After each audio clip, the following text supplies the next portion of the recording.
Classic Yamcha.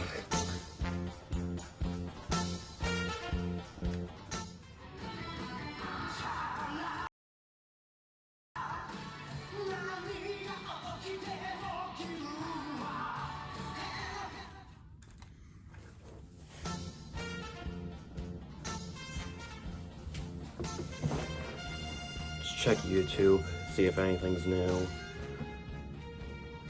Doesn't seem like anything. Let's watch one of my videos. Sonic Call 91. What about one of my Dragon Ball videos? When was the last one uploaded?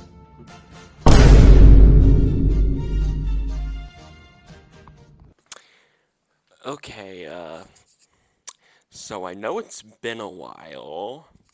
What I've normally been doing with these Dragon Ball Z reviews is that the moment I finish a season, I get right to work on the review. I don't watch any more episodes until I'm done with the current review. But this season just had me so invested, I had to see what was next immediately.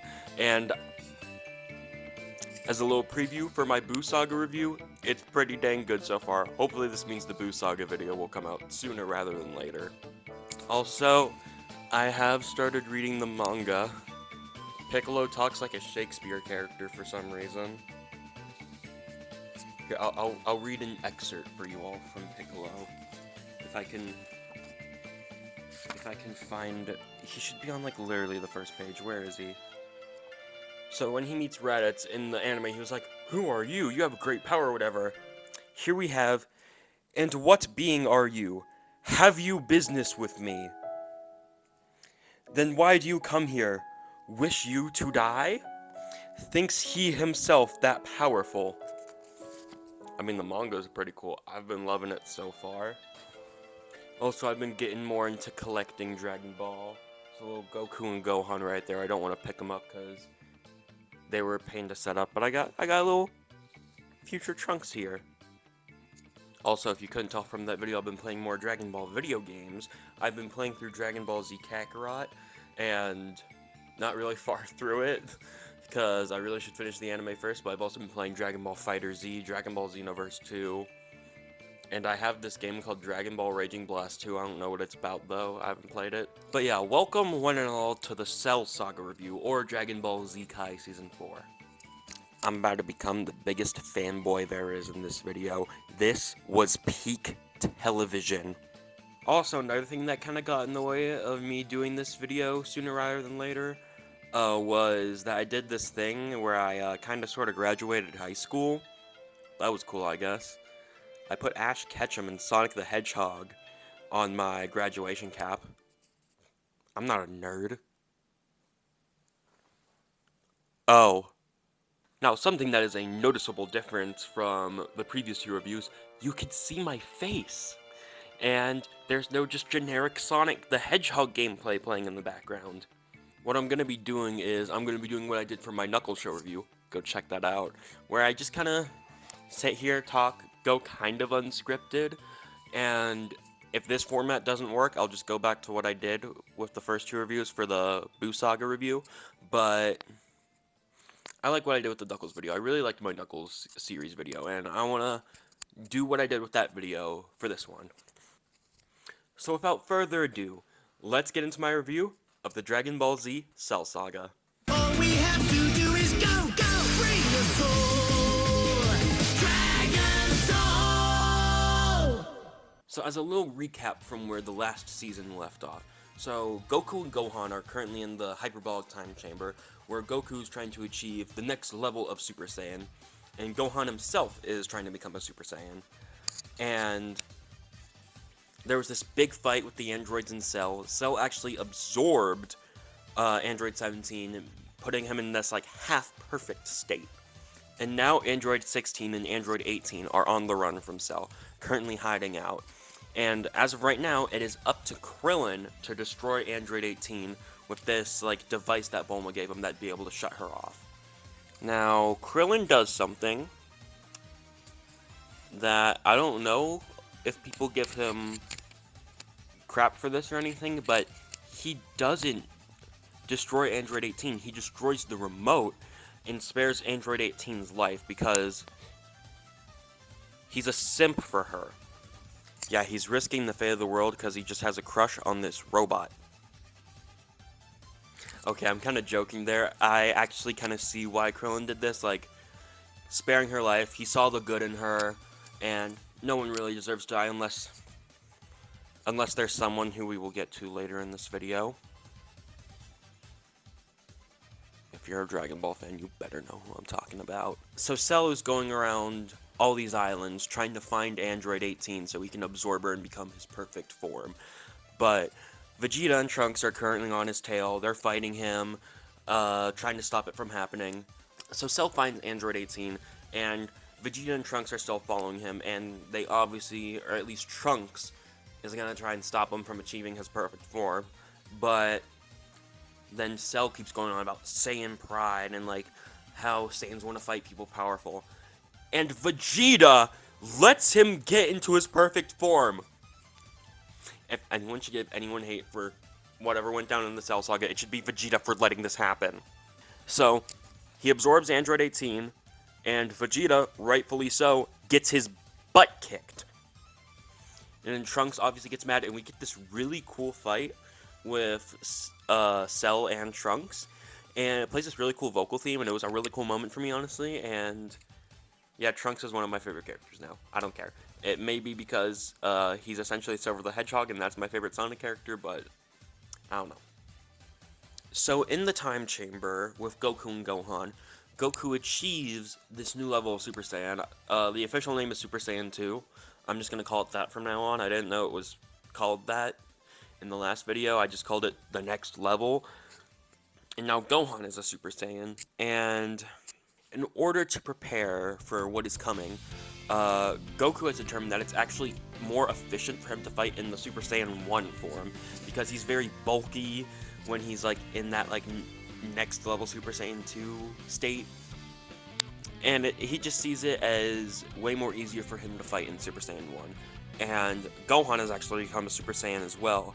And they've determined that in order to fight more efficiently in these states, they need to try and maintain these forms 24/7. So they exit the time chamber and they get some pretty confusing news. So Cell actually spared Trunks' life, and he proposed that he's going to put on his own version of the martial arts tournament called the Cell Games, where anyone can enter and fight just Cell. You're not fighting any of the other contestants, everyone is fighting Cell. And if anyone manages to defeat Cell, he will spare the Earth, but if Cell manages to defeat everyone, bye-bye Earth, I guess. Everyone is like, oh, we gotta train, let's go back into the time chamber. Let's do this, train like this, train with Roshi. And Goku's like, hey Gohan, let's go home and just chill. Dude, you're stupid. Yeah, the fate of the world is at stake, let's just chill at home. Don't worry about it. But we do get some really fun moments during these few episodes where everyone's preparing for the Cell Games. I mean, just seeing Goku and Gohan spend some quality father-son time together is just really charming, and Krillin joins them for a bit, and Krillin thinks, like, Super Saiyans are invincible, and he's like, he picks up this rock, and he's like, well, Goku's asleep, I can just throw it at him, he'll sense it, and then destroy it. And then he chucks this rock at Goku's head, and Goku was asleep, so it hits him, and he just starts screaming. He's like, dude, why did you do that? That scene was just really funny to me. So it is now time for the Cell Games, and a bunch of our heroes join together to either go and fight in it, or just simply watch and be there for support. Everyone who went there, I believe, is Goku, Gohan, Trunks, Vegeta, Piccolo, Krillin, and then those are the ones who actually, like, had the intent to fight, I believe. And then Yamcha, Tien, and Chaozu were just kind of there for support. Actually, I think Krillin might have opted out of fighting. I don't really know. But we have another contestant entering the Cell Games. Someone who is a brand new character. And I was like, never seen this guy before. Wonder what he's about. He's the world champion of the fighting tournaments? This gotta be a really cool character. No. This is where we meet, potentially, my least favorite character in this entire franchise. Mr. Satan. I don't know why that's his name. And it turns out this guy's just a complete phony. He's not good at fighting. Not at all. He just pretends to be good at fighting and takes credit for everything when he doesn't do crap. He's like, I'm gonna be the one to defeat Cell. Watch me defeat him. And anytime they're like, oh, go and fight Cell. You could do this. He's just like, oh, my ankle. Ooh. And I hate it. I hate him so much. Oh, another thing I forgot to mention. Android 16 is also joining in on this fight because Bulma actually repaired him. So we get a lot of fights, obviously, because it's a fighting tournament. There's fights in those things. Everyone, yeah, Cell beats the crap out of them, and it's Goku's turn to go and fight Cell, and Goku is actually doing a number on him. He might not be able to win, but at least weaken him for whoever fights him next. But then, in the middle of the battle, Goku's just like, hang on, wait a minute. I give up. You're stupid! And then they're like, dude, what is your plan? He turns around to his 10-year-old son. He's like, hey, you go fight him. You're stupid! So yeah, he just throws Gohan in to go fight him, which is Father of the Year, everyone. Father of the Year. Just throw your son into the ring to have him fight the strongest being in the entire universe. But Goku actually happens to have a plan. You're not so stupid, I think. He brings up a scene that I totally kind of forgot about. He talks about how Gohan has this latent power inside of him where it's basically like triggered by his emotions, and if he just lets loose, he can be the most strongest fighter in the universe and could actually have the potential to defeat Cell. And what he's referring to is the Raditz fight back in the Saiyan Saga, where Goku looked like he was about to die, and Gohan just bursts out and beats the crap out of Raditz. And I was like, huh, never really thought about that before. And there are more moments that kind of build up to something that's going to happen later on, but I'll save it for once we get to that point.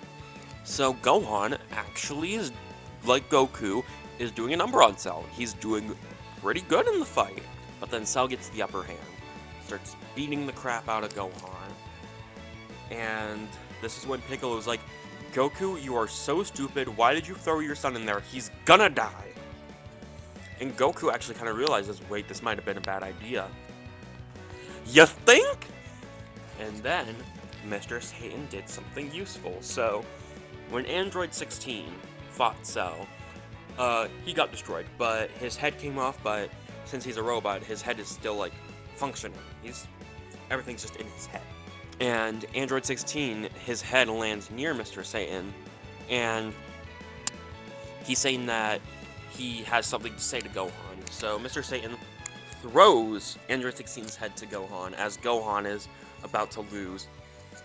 And even though I never really gave a crap about Android 16, he gives this speech that honestly made me cry, where he talks about how much he loved nature, how much he just wanted to, like, experience this world, and how he didn't really get to in the short time he spent on the planet.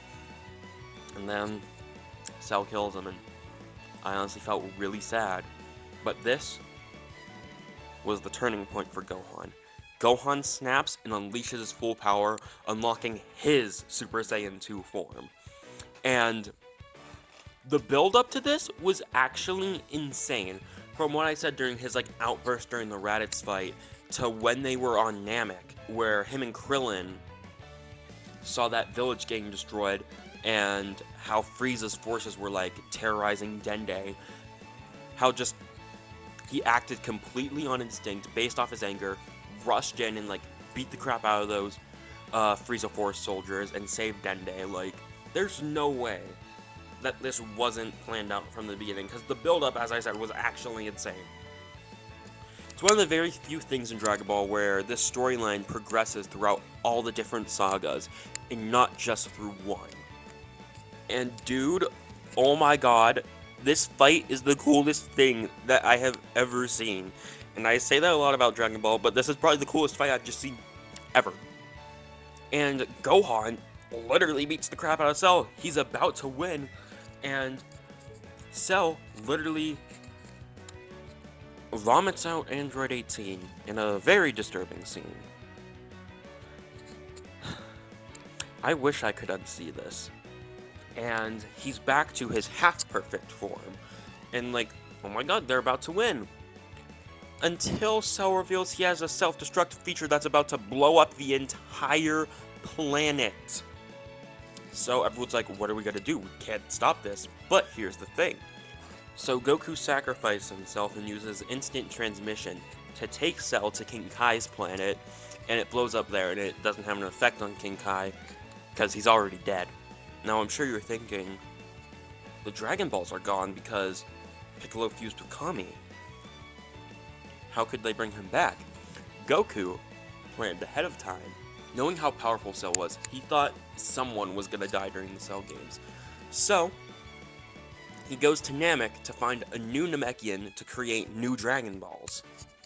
And the Namekian he finds that comes to Earth and acts as the new Guardian and creates the new Dragon Balls is Dende. Which that was really cool. I liked Dende in the Frieza Saga. It was cool to see him brought back in this way. So yeah, we have new Dragon Balls that can be used to bring him back. Or so we think. I mean, we do, but like, we'll get to that. But here's the thing. They forgot that Cell can regenerate. And he regenerates back into his perfect form. So guess what? Without Goku, they're screwed. And Cell is about to release a Kamehameha, which is going to destroy the entire planet. But here's the thing. Gohan's Kamehameha is potentially more powerful. So he could just send it right back at him. But here's the thing. Gohan's other arm is busted, so he only has one arm that he can use. And here's where we get the coolest scene in this entire series, where the spirit of Goku is right there with Gohan, doing a Kamehameha with him. And I'll just play the clip.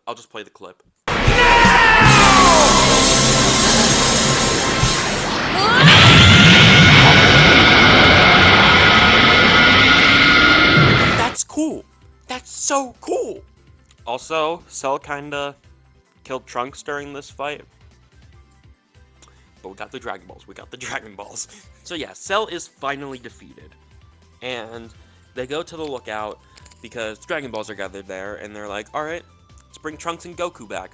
They bring Trunks back, and then, as they're about to wish Goku back, he talks to them through King Kai, and he's just like, hey guys, don't bring me back. He's like, yeah, I may be one of the only people who can defend this planet from evil. Yeah, I have a son and a wife who's expecting another child at home. Yeah, there's a way to bring me back. Yeah, just don't. Why? Why? Why? Why? Now, Goku does make a valid point where he says a lot of the villains show up because of him, and if he's not around, then these villains won't show up. About that. Also, this recording took so long, it took up all my phone storage. I'm probably just gonna have to get a video camera now. I had to delete so much crap. But yeah, in the end, banger season. The best season of television I have seen ever. No joke, I'm not even exaggerating. This season gets a 10 out of 10. Dude, I can't wait to finish the Buu Saga, move on to Super, and watch all of that. It's gonna be so much fun. And Sparking Zero is coming soon, and it looks so good. So yeah, maybe a bit till the Buu Saga video, because it's pretty long, but it should hopefully be out July, beginning of August, maybe. But there will be other videos in between that. Like, I want to do a video on Sonic X Shadow Generations, and possibly the new Mario and Luigi game that was recently announced. But yeah, I guess that's it. How do I end this off in a funny way? Vegeta, take it away. My baby boy!